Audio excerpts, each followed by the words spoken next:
Hey everybody, welcome to Drive-Thru Board Game Blog number 68. And if you are listening to this on the podcast, there's no mistake. I decided to put this out on my YouTube channel and the podcast feed just like normal. There is a podcast coming, I think in a week or 2 weeks probably from the time of this recording. So don't freak out if you're wondering where's the podcast. There's a board game blog. What I'm going to talk about today is my top 10 games from 2012. So recently I ran a poll and put out some feedback and asked for feedback, I should say, about a topic that I'm going to talk about on my upcoming podcast, and which everybody voted on the one that I think I really wanted to. So that's good. So good job, everyone. But one thing that I got feedback on was to do something like a look back kind of thing. And I kind of started this last year. I did a couple of board game blogs and things looking back, and I realized, oh yeah, I was going to do that. You know, I took a little break there for a minute. So I'm like, oh yeah, I was up to 2011, so let me go back to 2012. And so I started kind of poking around. I got my phone here with my little notes. And so I was like, okay, good, this is good. So I kind of dug back through my reviews and my top list of the year and went through the Board Game Geek rankings to kind of see what games were released and all that. And so interesting idea here, actually. So I've broken this into two top fives. So I've got 5 games that are great that I got rid of, and I replaced them with something else that came out after. But I'd still definitely recommend the games I'm going to talk about. Then I've got the top 5 that I still kept mostly, but we'll get to that. So I think one interesting little nugget I want to put here before I start into the list is I kind of see a little bit of the kernels or the beginnings of the seeds of things that have sort of just attracted me over the course of time. So let's just stop with that nonsense and then just get into the quick list here. So this is the first. I'm going to do the top 5 games I got rid of, but are still good. So the number 5 one is Lords of Waterdeep. And I really enjoyed this game. I really enjoyed it with the expansion. That kind of adds a whole mess of nonsense and this idea of corruption and things. If you're not familiar with Lords of Waterdeep, I think it's still in print. I don't see people talking about it a lot. And I know it was kind of in and out of print for a while, but it's a worker placement game in Waterdeep, and players are lords in the Forgotten Realms Dungeons and Dragons universe. And you're sort of hiring adventurers and sending them on quests and things and building buildings in the city and all that kind of stuff for victory points. It's a pretty straightforward Euro game. It's got some interesting kind of card play where you go to, I think it's like the port, and then you can play these intrigue cards, which are kind of a take that cards and stuff like that, or little special abilities and things. And then the expansion adds a couple extra little boards and just makes the game a little bit more crunchy and interesting, although I don't necessarily think you should jump in with all of that the first time that you play, because I did enjoy the base game as it was. Now this got most play with the family. Lots of play with the family, although the game group did enjoy it as well. I wouldn't say it was everybody's favorite game, but I sort of a memory that it was well received. Now the game that replaced it was viticulture, especially when you add the Tuscany expansion. Now, viticulture and Lords of Waterdeep had nothing in common in terms of the theme, but some of the game mechanics and how it works out, it's sort of similar. So you place workers in viticulture, and you have kind of a summer and winter phases and stuff like that. And then you have these little areas where you can put a guy down, and then you can play a card to either will fulfill wine orders, or you can get different special ability spots to get extra bonus actions. And so that has that similar feel to it with Waterdeep, where you have your just kind of real basic worker placement. Go here, get money. Go here, do this thing, fulfill this recipe, build this building, whatever. And then you have these other spots that are maybe sort of more efficient and have to do a little bit with card play. And so you get that kind of combo feel to it. So anyway, I really enjoy both of the games. But right now, viticulture has replaced that. And again, with the family, that's been, 80-90% of my plays of both of these games have been with the family. And viticulture has a little bit more to it, especially with Tuscany, because you can kind of make modules out of the expansions and plug and play and add them to those. So I definitely would recommend either game. Basically, if winemaking sounds boring to you and running a bunch of groups of questers and dungeoneers through your daily life sounds more interesting, then get one or the other. So that was number 5, Lords of Waterdeep / viticulture. And number 4 would be Kemet. Now this again came out in 2012 as well.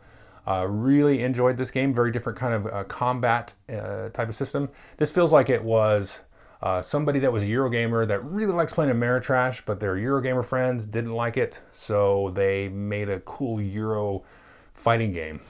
I don't know if that's a terrible description because it's a bunch of like nonsense words, but that's kind of what it felt like. It felt like a really refined, elegant, streamlining, just kind of revisit of the dudes on the map hitting each other in the face kind of thing with lots of special abilities and stuff.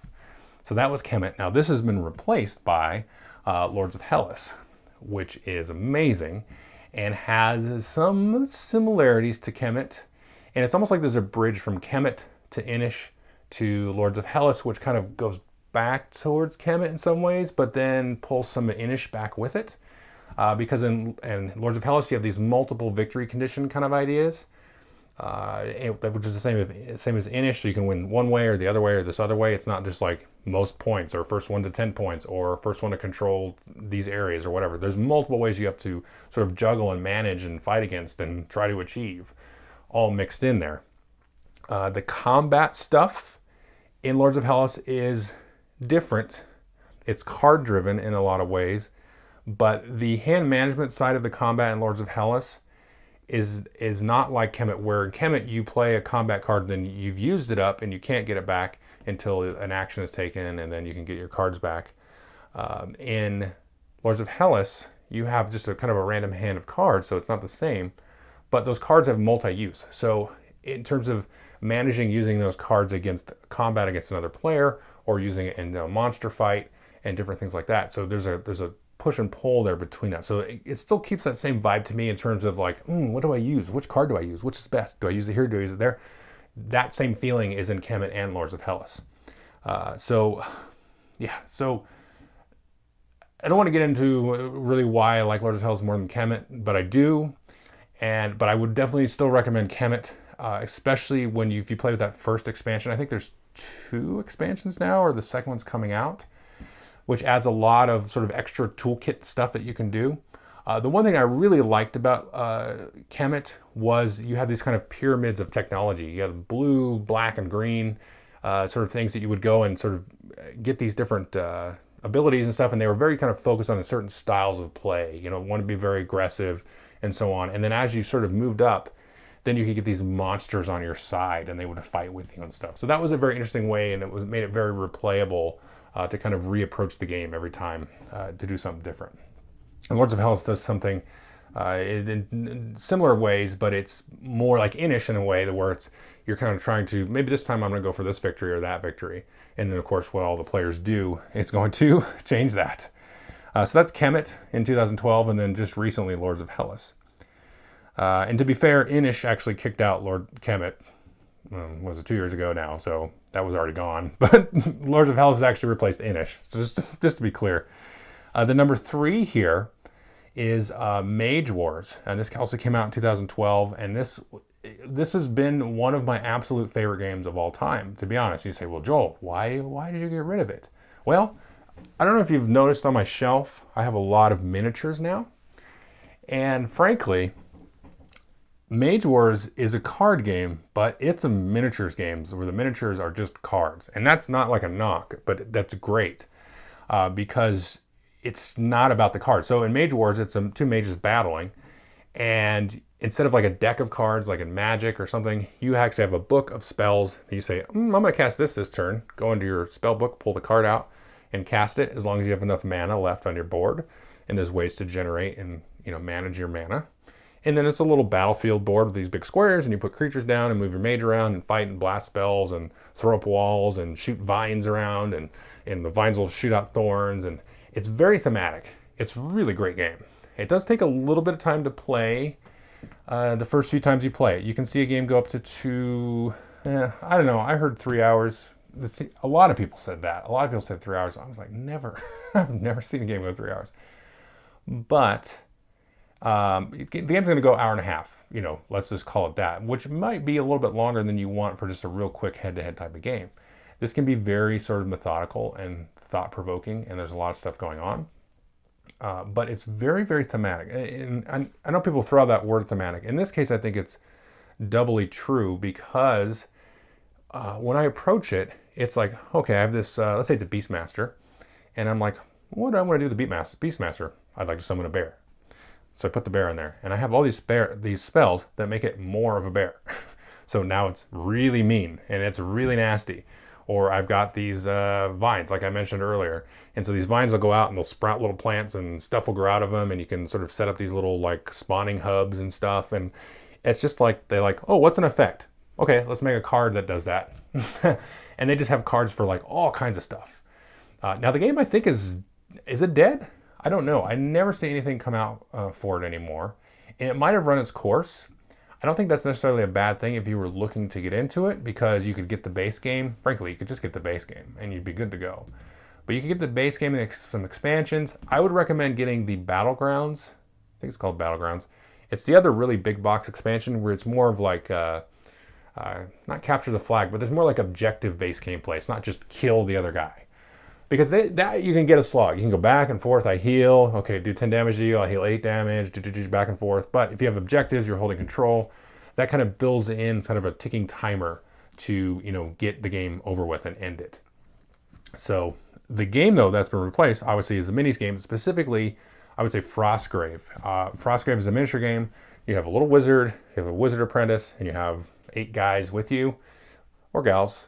And they're going to be different warriors and stuff that you can hire, and you go on multiple quests and you build a big terrain-filled table, and you get spells, and you can cast whatever spell you want, and you just have to manage the mana and roll the d20 and all that stuff, and not the mana, but you have to roll the d20, and then you know, you have to play through the game, and it's a very thematic narrative type of thing. So it's the same kind of thing as Mage Wars, and there's tons and tons of spells. Not as many in the Mage Wars, but you don't need that because you've got a lot of the tactical. You wouldn't want, if you had as many spells in Frostgrave as you did Mage Wars, like nobody would.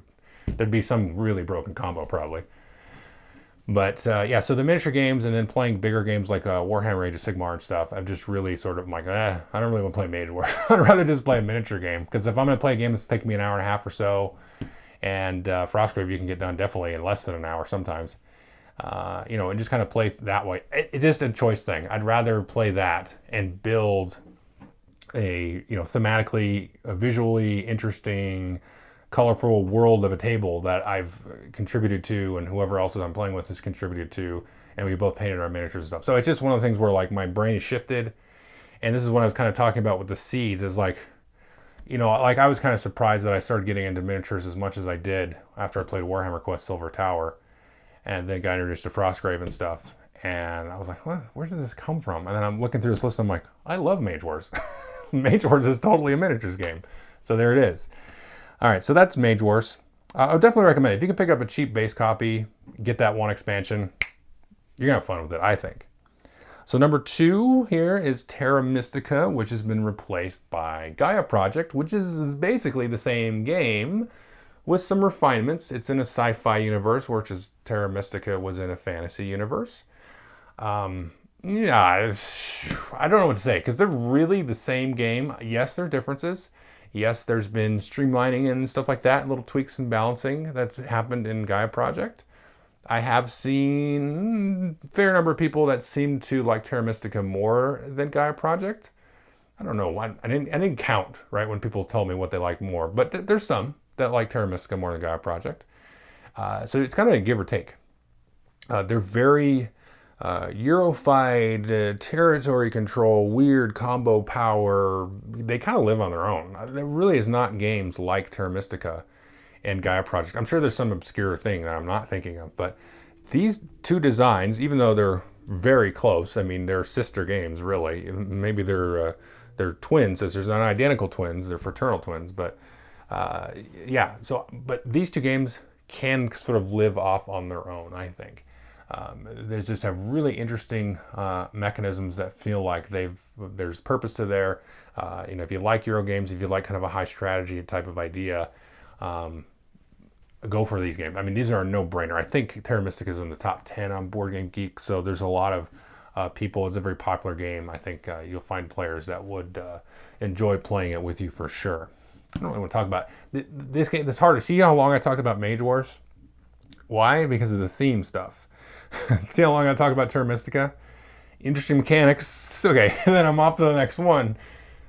Don't take that to be, I'm going to just side rail a little bit, to be like an indictment of Terra Mystica versus Mage Wars or whatever. You know, just because I can talk about it thematically, because it's grounded in some kind of crunchy reality, right? There's like, it has smells and tastes. Terra Mystica doesn't. You know, those kind of games really don't. They have a different sort of smell and taste. It's not like a refined wine tasting taste versus a McDonald's taste. I don't buy into that malarkey.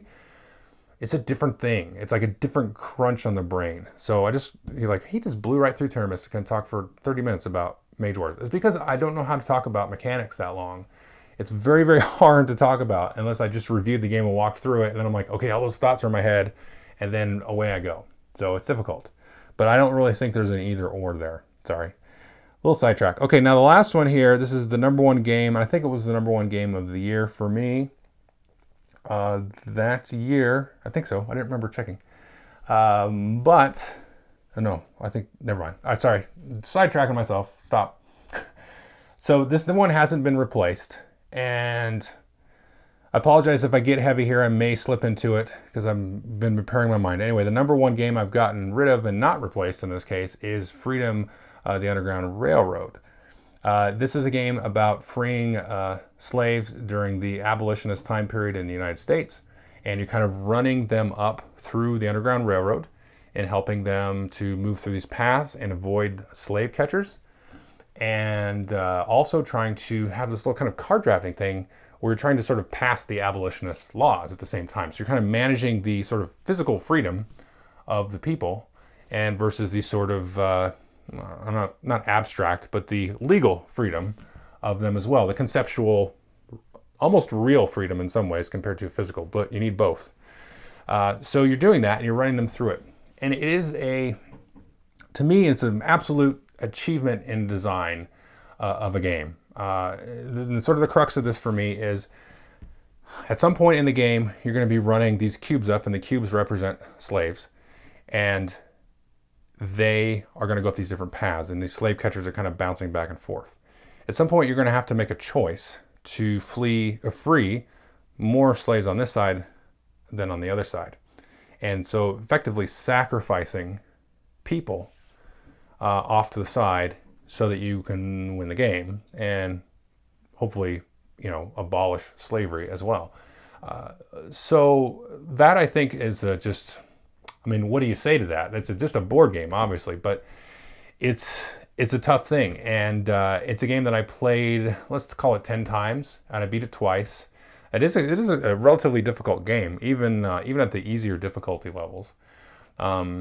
And it kind of feels like a pandemic kind of thing because you've got the routes and things from terms of a mechanical perspective.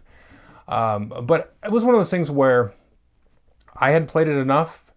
It's let's be honest. It's a little bit of kind of a downer at like a game night kind of thing, and it's an odd one to sort of like play in public as well. Oh, what are you guys playing? Oh, we're freeing slaves, and there's a certain sort of, I don't know what the word is. Somebody can probably pronounce this better than me. But if you were just walking by and you were like, you guys are freeing slaves in a board game, okay.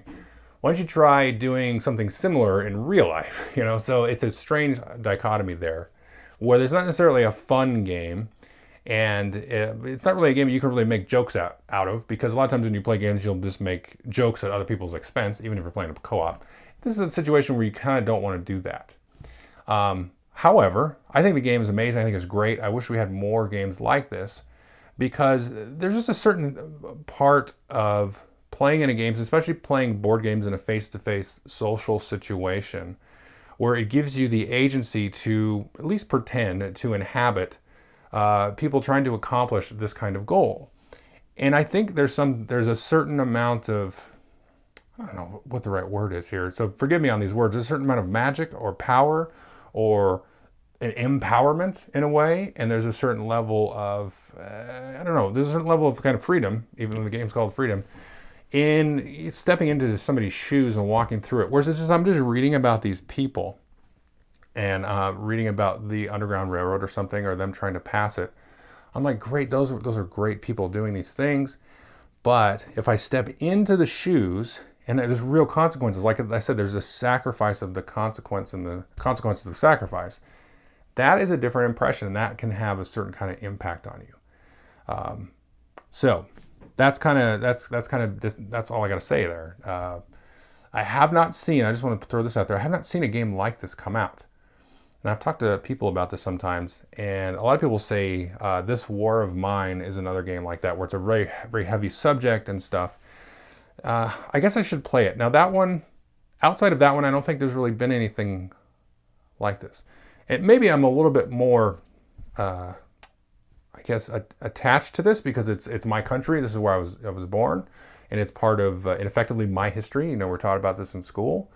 Whereas this War of Mine is a little bit removed, but I also didn't like the video game of that. It was very much like progress bars the game. Like I felt like I was just managing these bars of like, oh, the food meter and the stress meter. I don't know, it's been years since I played it. I never really felt like I was playing a game. I was just like I was managing things. I'm like, oh, the bad stuff is happening. Like at Papers, Please is a video game that's a very serious subject, has a little bit of a lighter edge to it, where you're like sort of letting people in at like a border crossing in a fake Eastern Bloc European country during the Cold War.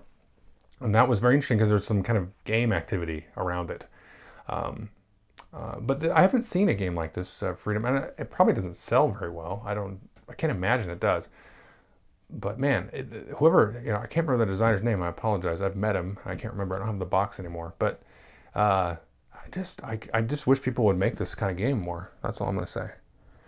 Okay, so that's Freedom. And then now the top 5 games is the games that I have, except number 5 I don't. But I got rid of it because the second edition is coming out any week this year. That's CO2. CO2 is another game with a very interesting theme where you're having kind of the global warming aspect. Each player is playing a different company or working for different countries and taking contracts out. And so it has a cooperative side where you don't want to have the CO2 level get to a certain degree and everybody loses. But then you're also trying to exploit the situation for your own riches and benefits. You are basically exploiting the situation of global warming, which is real, and you are, trying to get the most victory points. It has some real cool, interesting market aspects with this whole concept of carbon credits, which I haven't really heard that idea thrown around for a while. That's a weird idea anyway.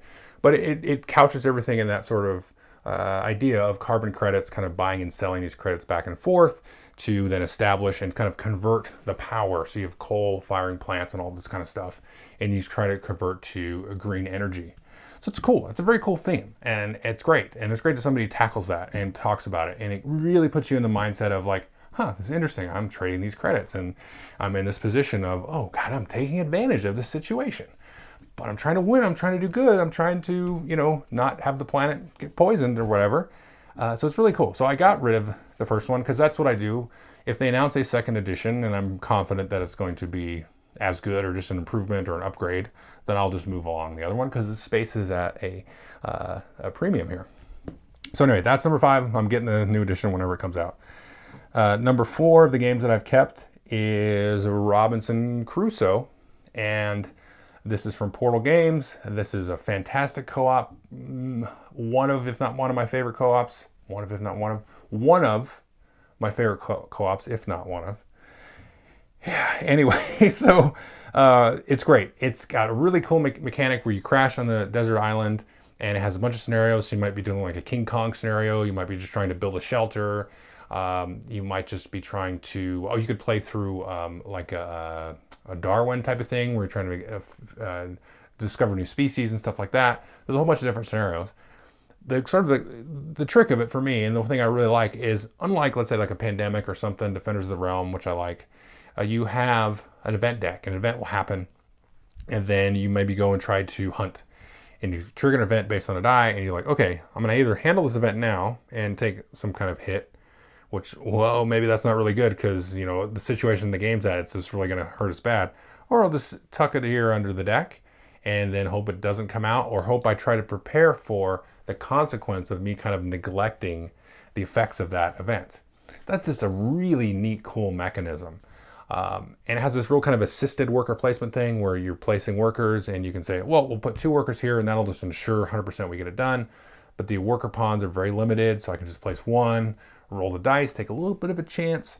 So again, it has a lot of kind of really smart Euro elements that kind of are just whipping around and making that co-op experience actually more thematic in a lot of ways. So it's really cool. So that's Robinson Crusoe. Definitely look at that. They've come out with second edition. The rule book's much better, I think. I've played it with the old crappy rule book, and so I think it's better. I looked through it and it was like, oh, this seems better organized. But just give the rules a little bit of a shot. Definitely set up and play through a game of it, I would say, before maybe introducing it to your friends or whatever. But just to kind of get through, because it's not really that complex of a game. It's just there's like a lot to take in, and then you get it, and you're like, oh, okay, this is pretty simple. We go through these 8 phases, and then and worker placement, and you finish off, and then you're good. So it's really cool. And then the scenarios and stuff can kind of tweak it and twist it on its ear. They have released a First Martians, which is sort of the same system, but there's an app-assisted thing, and it's on Mars, but it's the same sort of concept. I like this better. I like Robinson Crusoe better. Played First Martians twice, and it's good. You know, it's fine. The rule book was kind of crappy. I don't know. I didn't read it. I tried to read it. I got taught the game, and I just rather play Robinson Crusoe. You'd think I would like Mars as a theme, I guess, because it's sci-fi or something, but I like the Robinson Crusoe theme. That's not really a theme that you see very much, you know, deserted island thing. I don't really see that. So I think I like it a little bit more because of the theme. Okay, that's number 4. Number 3 is Andean Abyss. Still have this one. This is what's called a coin game. What this is a 4-player game, but you can play it 1 to 4 players. My favorite way is to actually play it with 2. But there's always going to be 4 factions. There's in this case, the Colombian government, the Colombian drug cartels, the Colombian FARC, the FARC, which is sort of a communist, populist sort of uprising type of thing. And then there's the AUC, which is sort of a right-wing populist type of group, a very small group, but a very, I don't know, evil, very violent, I will say. Everybody's very violent in this game. I don't want to cast aspersions on anybody's Colombian politics because I don't know what I'm talking about. And yeah, so you have the 4 factions there with 4 very different win conditions. And in a lot of ways, you try to cooperate a little bit with the different groups. So maybe for a little while, the drug cartels are cooperating with the government because the communists have a very good foothold, and they're having to start having an uprising to overthrow the government. It has the mechanics are relatively complicated. The interesting mechanical piece is you have an event card coming up, and then it has like an order of actions on the card that you can take, and then maybe, first the government's up. So they can either take the event on the card, or they can go and do one of kind of your basic actions. But based on whatever they choose, they could also pass, but whatever they choose, that will set up a second action for somebody else, whoever's next in line, to sort of respond. So there's this kind of reaction, action, reaction type of thing. And you really do have to cooperate at certain points in the game, which is what I like. And it's very thematic in a lot of ways, especially with the Andean Abyss game.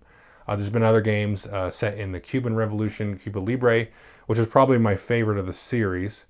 This is a little bit more, I don't know, it's a little bit more condensed and compact, and I think the cooperation is a little bit more stressed in that one. But I still really like Andean Abyss. Now, I like a 2-player because you have to get both victory conditions for both factions that you manage. So 2-player, I take 2 factions, you take the other 2. And you take the 2 that are more likely to cooperate with each other. So you have to achieve both those victories. And that makes it a lot of interesting decisions because, like, okay, if I do this here, that's going to push, the government way up here. But the AUC, who's kind of hard to win with in this case, it's just going to kind of leave them. So they need all the help they can get. So yeah, maybe I'll just take a little bit of a hit here on the government side and help the AUC a little bit more. So there's a nice push and pull. And all the games in the coin system have that idea. But although I do really like playing it 4-player as well. And the solo's good too. I played a solo where you play and there's like a flow chart for all the actions of the other factions. Like in Andean Abyss, you play as the government. And then all 3 of the other factions are driven by this, what looks like a really complicated flow chart. And it is complicated. I don't want to undersell that. Once you get the hang of it though, you'll just kind of ingest it. So 1 full play of this solo, like your first play, if you're just trying to learn the game from scratch, we're looking at like a 5-hour deal. So leave it set up, but once you get into it, then you're going to pick up the pace a lot. So it's certainly a bear at first, but I definitely recommend it solo as well. Especially, yeah, it's a great solo game. I'm not big into doing solo games, but I do enjoy them from time to time, and I think this is a great one. If you are like a solo gamer, you're geared towards it, this is a great one, I think. Okay, 2 more. Number 2, and I think this is my number 1 game of the year. I can't remember. This number 2 is Space Cadets. Space Cadets I love this game. It's so good. This is one of those, again, I've not played a game quite like this. I guess that, what was that one? The Red Alert or something? Yeah, everybody keeps telling me that. That's not the same. This game's great because it's a co-op. Multiple players are doing different things, and you each are at a different station. It's kind of like, okay, Captain Sonar, I would say, but that's a competitive head-to-head game. Although I will say Captain Sonar has come close to kicking this one out. Captain Sonar actually kicked out Space Cadets Dice Duel because I don't actually have Captain Sonar, but we have 1 or 2 people in the group that have it, and if they bring it, man, I'm ready to play that game. I love Captain Sonar. But this is similar to Captain Sonar, the original Space Cadets, where each player has a very asymmetrical, distinct action. So if you're shooting bullets out of your ship, everybody flies like the Enterprise. It's basically Star Trek in a box. And so one person's shooting, they're flicking discs at on this little board. And another person is like playing a game of memory to manage like the energy and stuff. And then you've got the shields that you're trying to manage. And it's been a little while since I played it, but you got all these different things that you're doing. You're moving this ship through these different sectors of space, and these alien ships are coming out, these different things, and they're like damaging your ship. And, there's timers and stuff involved.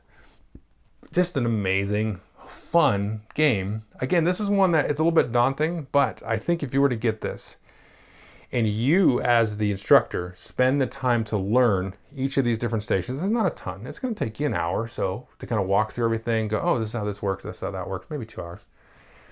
And then you've got that. Then you can now present that to the group, teach each person's station individually, and then away you go. And then everybody can kind of watch as the game unfolds, and you as effectively the ship's captain can just kind of manage all that stuff.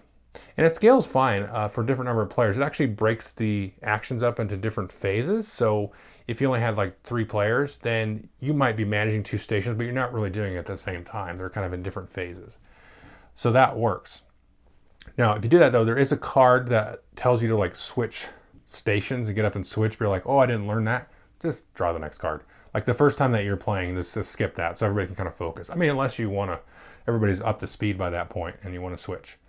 But it's fun. It's just super fun. And it's thematic and it's just silly. And you're like yelling at each other. Why did you fly us into the asteroid? How could you miss that torpedo shot? All that stuff. So it elicits all of that, bridge on the Star Trek is on fire and we're being shot to hell by the Klingons. It elicits all of that great stuff. Anyway, so that's kind of my number 2. And it's definitely number 2, number 1, whatever. The next one is number 1 because it's Clash of Cultures, and it's just kind of slowly just gone up and up and up on my list. So Clash of Cultures is, okay, sadly, it's out of print. The expansion for it is what puts it up to number 1. I still like it without the expansion. The expansion is so out of print. I've seen people selling it for like $200. Now, I know it's being shopped around and multiple publishers are looking at it. Nobody's announced that they're going to reprint it. Z-Man had it, moved it on. I hope it gets a reprint. I hope it gets a reprint in a relatively short order. I'll raise my hand. I will buy it again if you put the expansion bundled in. I don't want to play without the expansion again. I will buy it again. If you can add a 5th, I know I'm driving 1 or 2 people crazy, but if you can add a 5th and 6th player expansion, oh, that'd be so good, because the one thing that you don't get with this game, and you get a little bit of it with a 4-player game that you would probably get more of, you'd think, with a 5 and 6-player game, is the trading. So it's a Civ game. You build up your cities, you spread your cities out, you build up your technology. It's got little technology tree boards. The expansion adds like realistic civilizations, so you could be Rome or Egypt or whatever, China and stuff like that. And you get the special abilities and stuff with all that, and you build it up, and there's different ways to score points because the points are in your hand, and you score sort of like War of the Ring or Twilight Struggle, where you have these cards that you're trying to score at different times, and these multi-purpose cards and stuff. It's really good. It's going to take 3 hours to play a 4-player game once everybody knows how to play. Really, really fun. Just it's my favorite civilization game by far. And if you could add, I should spend more time talking about the game, but if you could add a 5th and 6th player expansion, then you could trade, because you can trade your objective cards, you can trade goods for gold and stuff like that. You can get that. I'm not going to trade with the guy next to me because we're going to be fighting soon. Now, sometimes you could, but it's just really hard. Like in a 2-player game, you're just not going to trade. Like, no, I'm not trading with you. In a 3-player game, yeah, we can trade and then kill him and then fight each other. That's no fun. In a 4-player game, then you can trade. I'll trade with you. You're across on the other side of the board. Here, take my stone. Build that extra, not tank, but build the extra ship or whatever. And then, you give me that objective card that you can't score at all. And that gives me a point. So you get some of that going on. That makes it really fun and immersive and stuff. But again, you need at least 4 for that to happen. The one thing I like about it, so to kind of divert from that, is with the expansion, this is what, again, puts it up to the top spot, is you can have very different endings. Now, with the basic game, without the expansion, you kind of expand, do a little battle here and there, maybe a couple of big battles at the end. Kind of has that eclipse thing where you build up, you kind of turtle a little bit maybe, and then there's a big fight, like in the middle. So it kind of does that thing. So that's fine. That's no big deal. It's kind of fun, a big epic fight. Now, with the expansion, with the different abilities and special triggers and passive abilities and stuff that you get, you can try to go for more of an economic type of victory. Now, it's just victory points. You get points for all kinds of stuff.